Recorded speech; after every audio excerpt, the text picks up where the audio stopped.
All right, y'all, here are my thoughts on Emotional Agility by Susan David. This whole book is right on point with what I have learned to do in my own life and what I try to teach those around me. We cannot just stay stuck in how we think or how we perform. We must be open to new ways of thinking, new ways of doing things, or we will not be able to show up, which will not allow us to step out, and ultimately, we will not be allowed or able to walk our why. Self-compassion is something that I have oftentimes struggled with. I want things to be nice and neat, but life isn't nice, nor is it neat. I definitely need to learn to focus more on the good things that I have, the good things I am doing, and the good things others do for me. The phrase, "I am so dumb," comes out of my mouth entirely too often. I know I'm not dumb. It is a defense mechanism to hide or mask the disappointment I'm feeling in the moment. Through all of the trials that my adult life has brought upon me, I have had ample time to figure out my why. My why is a lot of things, but they are my whys.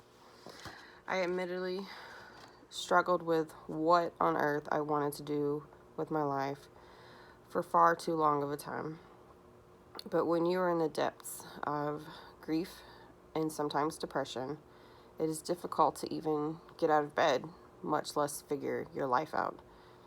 But with all of those experiences, I know my whys.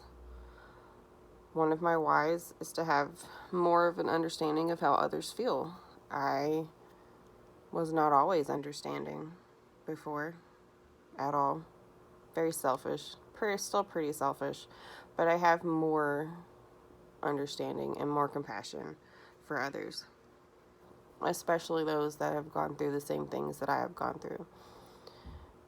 I even have had dreams of people I don't even know going through things that I've gone through, and just the compassion I felt in my dreams was just shocking to me because I've never felt like that.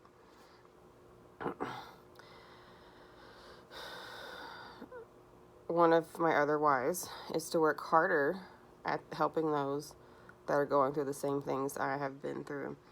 I never knew what a half marathon was until 2009 when my first husband was in the hospital, and I signed up and I raised money for the Leukemia and Lymphoma Society, and that has become a big part of my life and a big part of my why. If I can be a part of something that helps save people so that they don't go through the things that I went through, great. I love it. That's what I love doing. Another why is to encourage those that are having trouble figuring it out to figure it out. I didn't know for so long what I wanted to do, and I wish I had had someone like me that had gone through a lot of things to sit and talk with me or talk to me over time and show me the ways I could go. I also want to write a book. My stories are sad, but they can also be inspirational, and that is a huge why to me. I dream of finishing my book, hopefully getting it published.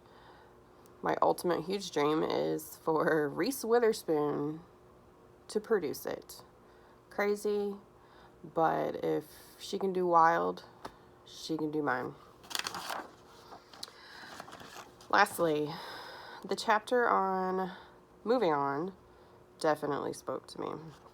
I've had so many instances where I've had to learn to move on and start over and change my perspective and learn life again. I mean, so many different times. On the last page of the book, the author states, "Emotional agility is about getting on with life. It involves moving towards clear, challenging, achievable goals that you pursue because you want to. So many times people are stuck, and I hate that for people.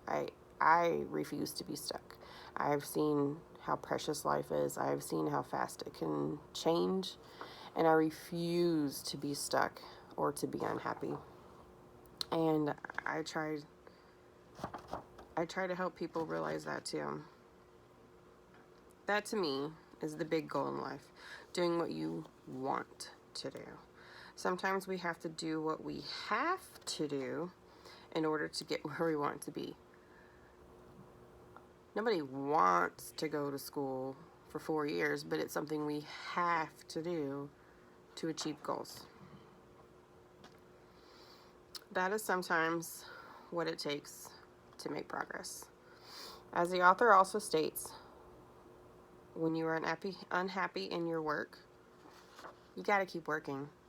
But you can make a plan, go towards a progression, create a plan that will better your life in the way you want your life to be, and in a way that will make you happy. You have to tweak it.